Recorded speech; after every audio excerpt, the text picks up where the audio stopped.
So I think we're now going to just have a little interlude from the panel to look at some of the work being done sort of in this field by by MIT.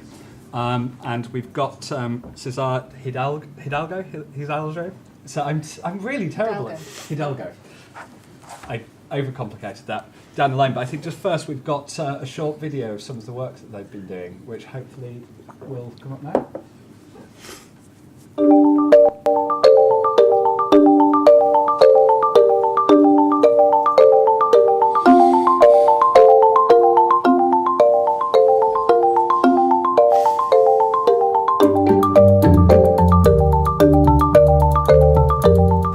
Welcome to the MIT Media Lab Macro Connections Group. Today, we're going to show you 7 different projects.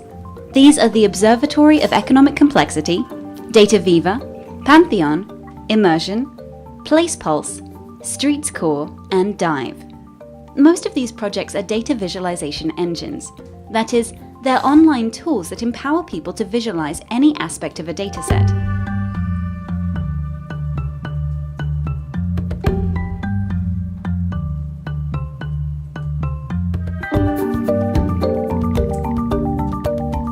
The Observatory of Economic Complexity is a tool that makes available international trade data for the last 50 years through more than 20 million visualizations. The Observatory of Economic Complexity focuses on the mix of products that countries export because this product mix is predictive of a country's future patterns of diversification, GDP growth, and income inequality.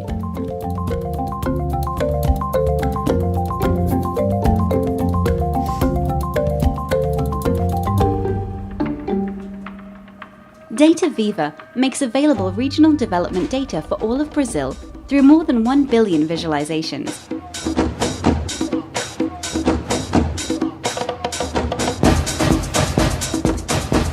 These visualizations include trade data, employment data, and education data for each of Brazil's more than 5,000 municipalities and its hundreds of products, industries, and occupations.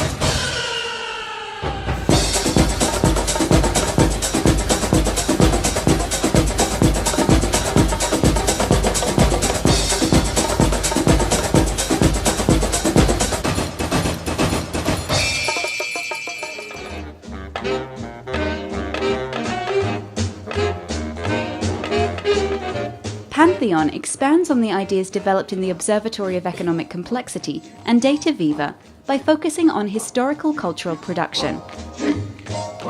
Pantheon is allowing us to achieve a quantitative understanding of our species' collective memory and of the role of languages and communication technologies in the production and diffusion of cultural information.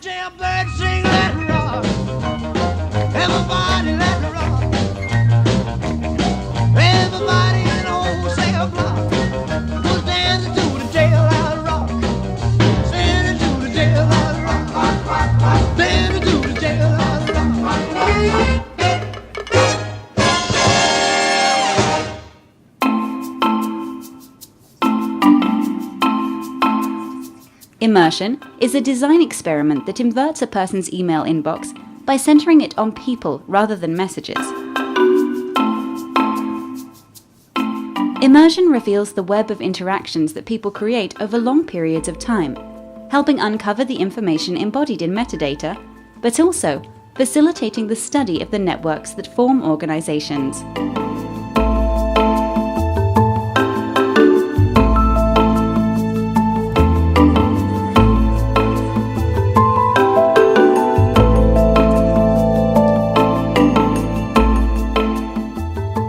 Pulse and streetscore are efforts to create high-resolution maps of people's perceptions of urban environments. These maps have been shown to correlate with crime levels, but also we're now using them to create computer vision tools that help us study urban change.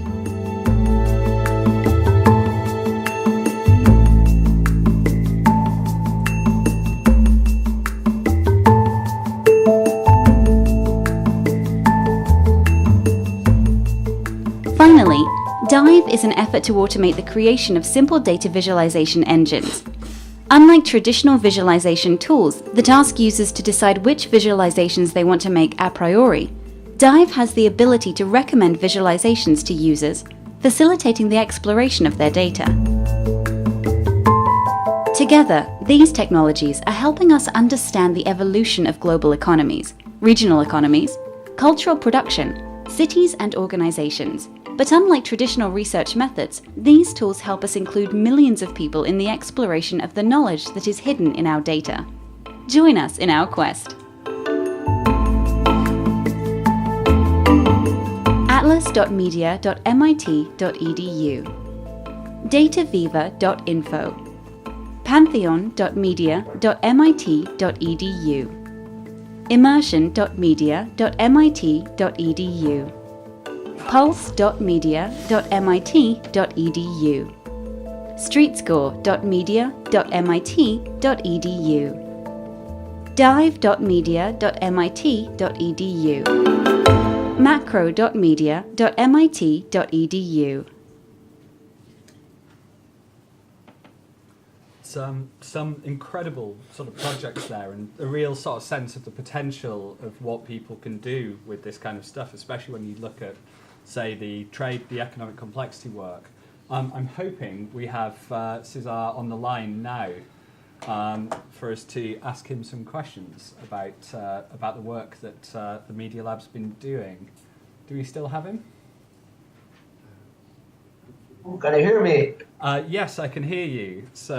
Okay, cool. I can hear you too, and I can see a little bit of the audience as well. That's fantastic. You'd much rather look at them than us, I promise you. So particularly attractive. Can you see me too, or? So we can't at the moment, but I'm sure we will get you in a second. So I'm going to ask you a quick question myself, and then I'm going to see if any of the people here have some questions for you. We've just been looking at several of the projects that you've produced and the visualizations you've done, and I was wondering, sort of, in terms of getting real world outcomes, being able to sort of predict where countries are going or what's happening with inequality, or actually take concrete action. Do you think the biggest issue at the moment is a lack of data or a lack of imagination in how it's used? I don't see many national statistics agencies doing the work like you have. Which do you think is the biggest problem? Well, I think all of the things contribute to the problem because it is, by definition, a complex problem. So that's why I've been trying to attack that problem by making contributions to different aspects of it. On the one hand, during the last 10 years, there has been a lot of conversation about opening data and about the legal structures by which we open the data. I have a lot of friends that work in governments or NGOs, and there's a lot of reports about the need to open data. But at the same time, no matter how many reports we have, if we don't have a medium by which we can open data effectively, basically, we have not been able to open that data effectively. So on the one hand, all of these visualization engines that you see is a way of trying to think about, well, okay, if we're going to open data, how should an open data site look like? What functionality should it have? How it should be organized? What is a medium for data?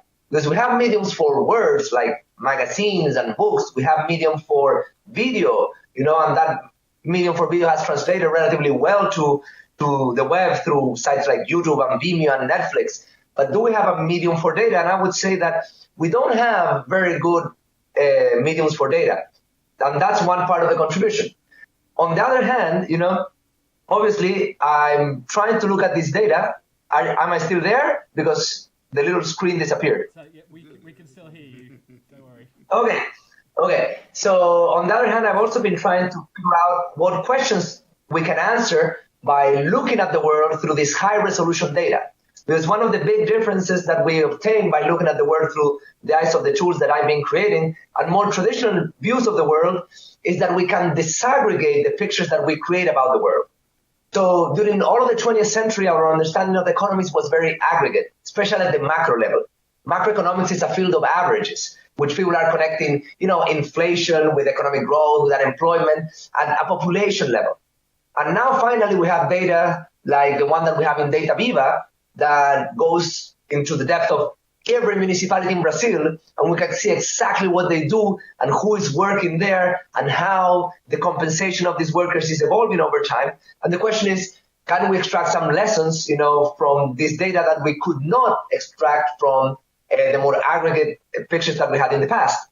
The answer is yes. Obviously, it doesn't mean that there's billions of lessons, but I always say Darwin made just, a very long trip and he got one story, but it was a heck of a story. So in some sense, if you create a large resource and you get one good story, sometimes it's worth it, And in the case of the economic complexity data, for instance, we have shown that this is predictive of what countries are going to make next, how much they're going to grow, and now we're looking that this is predictive of income inequality.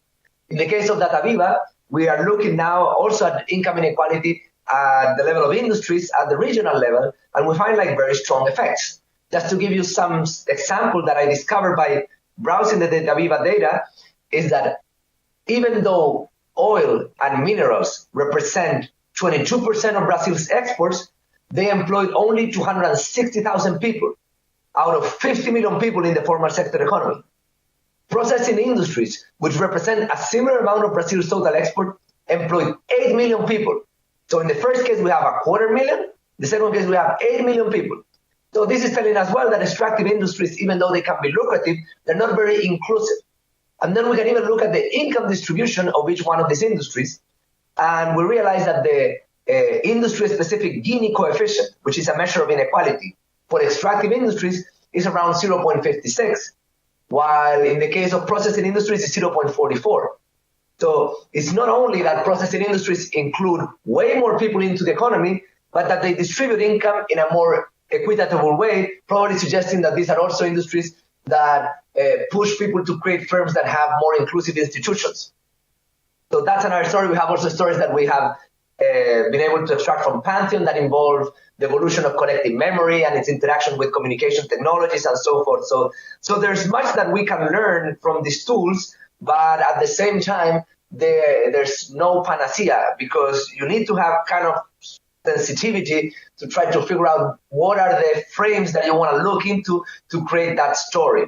And that's something that is a very human task, but that is definitely aided by having a tool that allows you to see if the story that you're coming up with has empirical validity.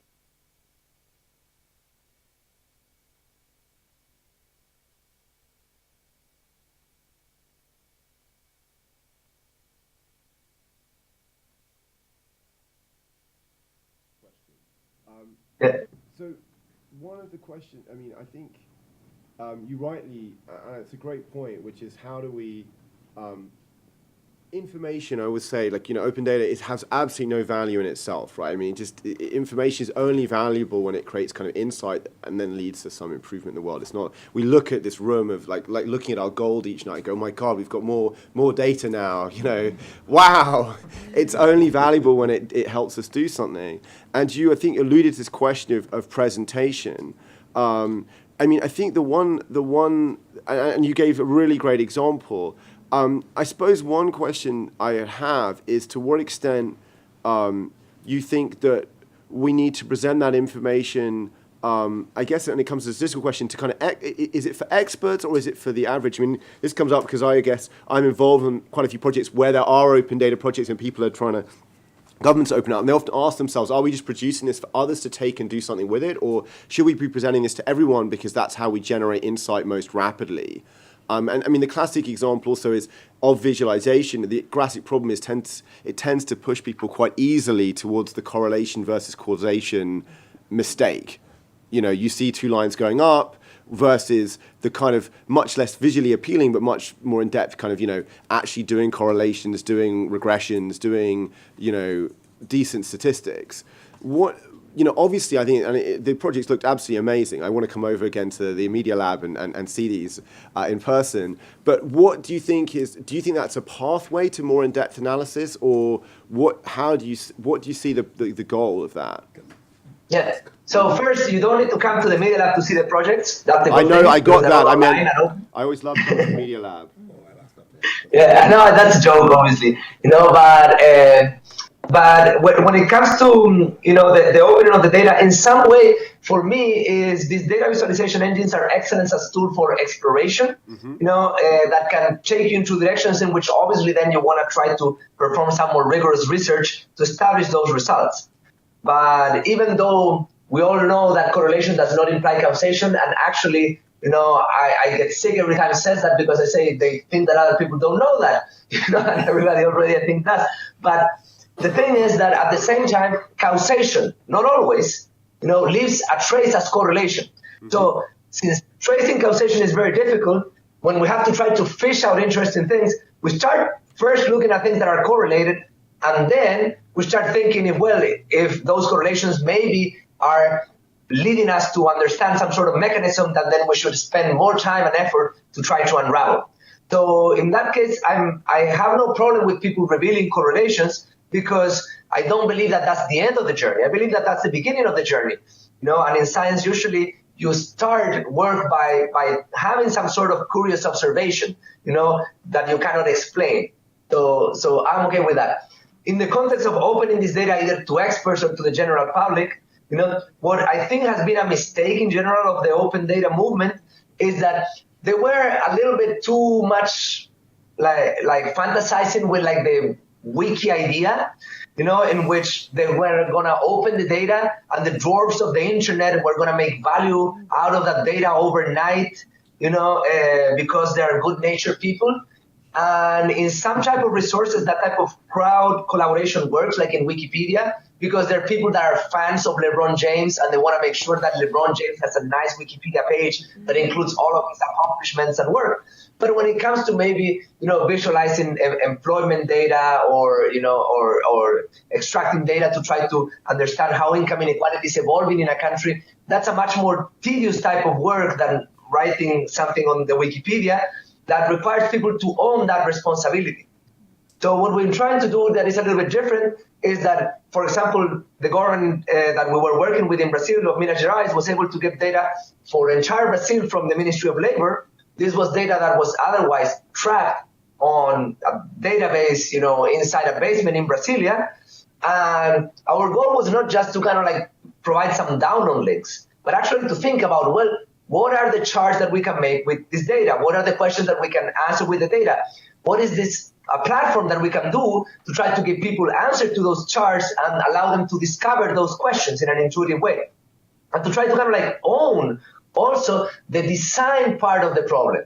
Because what I find is that most people want to own the political side of the problem, but owning the design side is also important. And you want to try to have an effort that integrates both.